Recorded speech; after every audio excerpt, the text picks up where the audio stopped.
I greet you in the love and the light of the infinite Creator.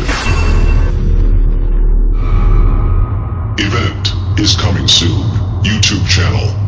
Here's the latest intel. Smart Dust, the future of involuntary treatment of the public. By Edward Morgan. Smart dust is a name given to extremely small computing particles, RFID chips, or other very small technologies.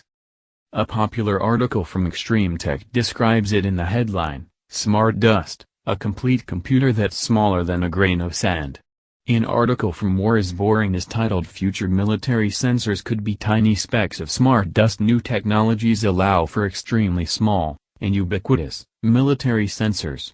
A paper from University of California, San Diego describes smart dust.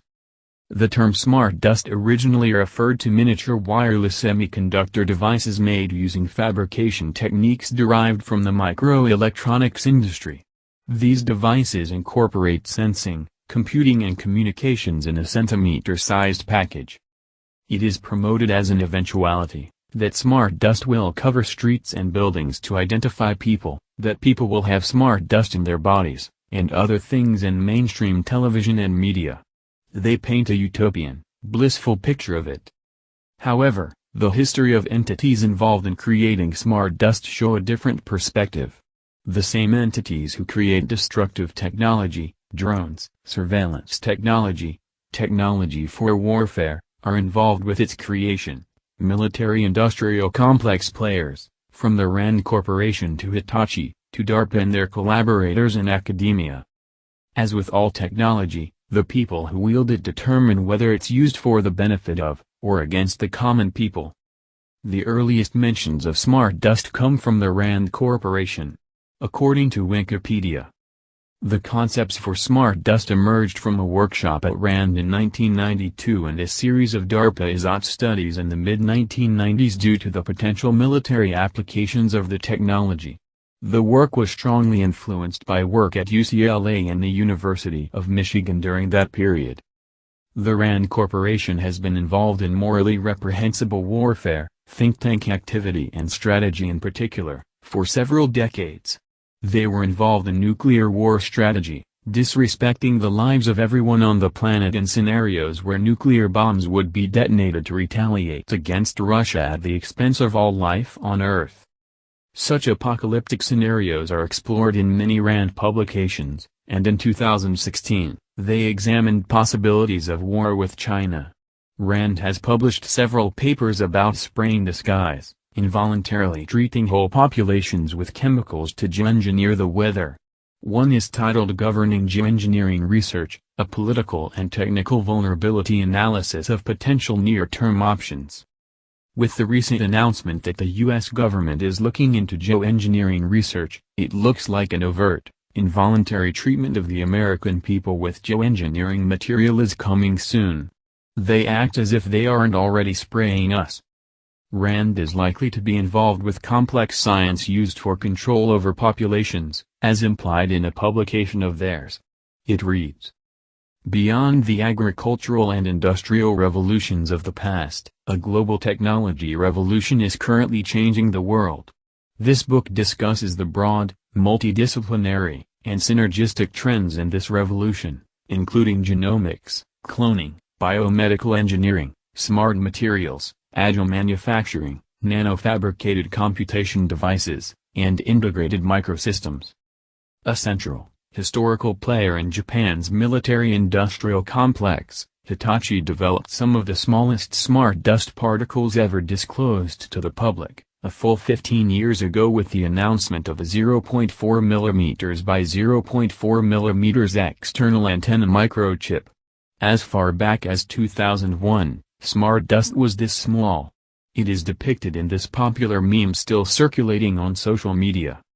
Considering how far back the technology goes, how small is the smallest smart dust today?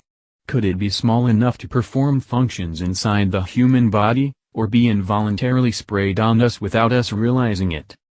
Considering what we don't know about the inner workings of DARPA, the institutes of technology so influential to modern warfare, and other historically dangerous institutions. What technology similar to smart dust could they be pioneering or even experimenting on us with?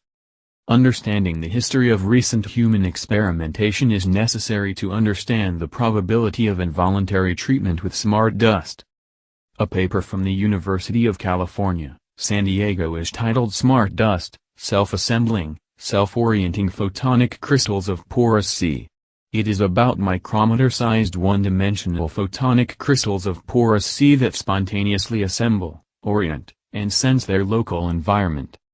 A June 2016 Singularity Hub article is titled Smart Dust is Coming, New Camera is the Size of a Grain of Salt. The article reads: in a new University of Stuttgart paper published in Nature Photonics, scientists describe tiny 3D printed lenses and show how they can take super sharp images. Each lens is 120 millionths of a meter in diameter, roughly the size of a grain of table salt, and because they're 3D printed in one piece, complexity is no barrier. Any lens configuration that can be designed on a computer can be printed and used. The lenses, which included single, double, and triple optical elements, were printed on strands of optical fiber and standard digital sensors like those used in cameras. The researchers believe future applications include less invasive endoscopic medical imaging of the body, even injection into the brain, and nearly invisible camera sensors on miniature drones or robots. This will lead to a plethora of novel devices with tremendous impact on biotechnology, medical engineering, and safety, security monitoring, they wrote. Injecting smart dust into a person's brain for endoscopic medical imaging is less invasive. Using bacteria encapsulated in electrospun nanofibers to treat water and enrich soil for crops is being discussed as well, in powerful academic institutions such as Israel Institute of Technology. Geoengineering researchers suspect that the tiny, metallic-looking particles found after chemtrail spraying may be a form of smart dust. People theorize that smart dust may be sprayed on us, and that a similar technology may even be forcefully administered to take control of the human body. Some question whether Gwent hours could be used in conjunction with smart dust-type technology. While it's not completely proven that people are being involuntarily treated with smart dust, if we want to anticipate the future and avoid a dystopian nightmare, we'd be wise to examine all the possibilities, because in the world today, technology that was heralded as revolutionary and life-saving is often the complete opposite. Once the general public is coaxed into accepting something as life-saving, from that point forward, people who criticize the science are ostracized. This is not science as in the scientific method of critically testing the effects of something and searching for evidence, but it's dogma about technology. Vaccines are a perfect example. Once people became normalized to them, and people who questioned them were denigrated as conspiracy theorists, a threshold was crossed which makes it difficult to reach anyone with alternative info about them. Powerful institutions and their mad scientists are trying to cross this threshold of normalization with geoengineering as we speak, and they will try it with smart dust.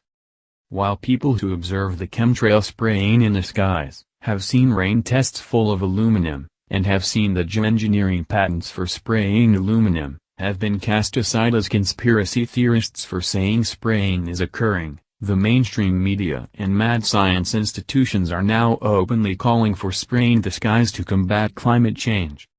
One day, the government could declare we will now spray, and those who say your health could be damaged by their geoengineering spray might be called crazy in a future where people are normalized to it.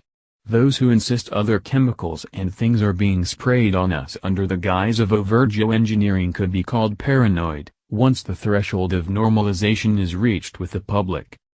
To remain in control over what technology is administered to us, because governments are pushing harder every day to make vaccines mandatory, breathing in particles sprayed in the sky, and other health-damaging things, we have to not allow public opinion to reach that threshold of willfully accepting involuntary treatment.